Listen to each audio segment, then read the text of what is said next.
चलिए थोड़ा हम चलते हैं टाइम और वर्क के बारे में। Time and work.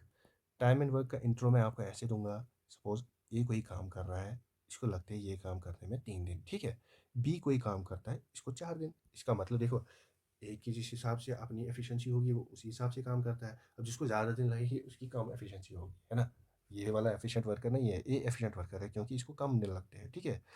अब देखिए, हम आपको एलसीएम का रूल पता ही होगा। लोएस्ट कॉमन मल्टीपल अगर आपको अभी तक समझ में नहीं आया है तो आज आप जान लीजिए कि एलसीएम क्या होता है एक्चुअली में, समझना।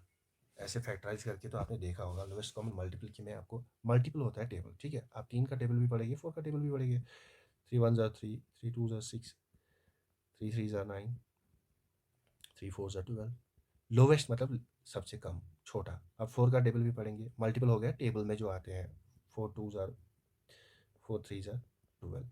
सबसे छोटा कॉमन मल्टीपल, यानी आप 3 का टेबल भी पढ़ोगे, 4 का टेबल भी पढ़ोगे, सबसे छोटा जो दोनों टेबल्स में मल्टीपल आता है वही होता है लोएस्ट कॉमन मल्टीपल। अब देखिए 3 3 इसमें नहीं आता है, 4 4 8 8 9, यहाँ पे 12 और यहाँ पे भी 12, यानी 4 और 3 का सबसे छोटा मल्टीपल कौन सा है कॉमन जो दोनों के टेबल में आता है, वो 12 है। इसी को हम लोएस्ट कॉमन मल्टीपल कहते हैं, एलसीएम। ये चीज़ होपफुली आपने इससे पहले भी की होगी, बट आप तो ट्रेडिशनल वो फैक्टराइज वाला मेथड करते हैं, ठीक है। हम फैक्टर्स निकालते हैं फिर देखते हैं कॉमन फैक्टर क्या आता है, वो एक्चुअली यही होता है। बट ये चीज़ समझने की थोड़ी मैं कोशिश कर रहा हूँ, समझाने की कोशिश कर रहा हूँ। ये देखिए, तो हमारा एलसीएम कितना आ गया, 12।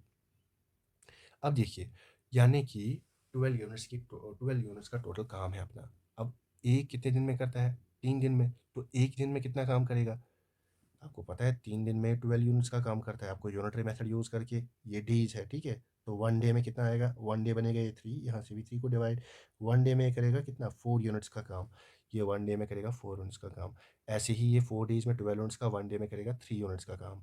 इसकी एफिशिएंसी है, ये एक दिन में 4 यूनिट का काम करता है। इसकी एफिशिएंसी है, एक दिन में 3 यूनिट का काम करता है।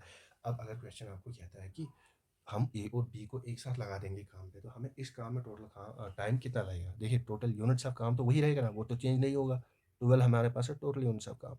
और एक दिन में कितना काम होता है, 4 और 3 हो गए 7 यूनिट्स, ठीक है। ये हो गया टोटल डेज, 7 1 7। एंड इन्हें एक दिन लगेगा और एक दिन का इतना हिस्सा लगेगा, इतने डेज लगेंगे, ठीक है। ये लगेगा हमें।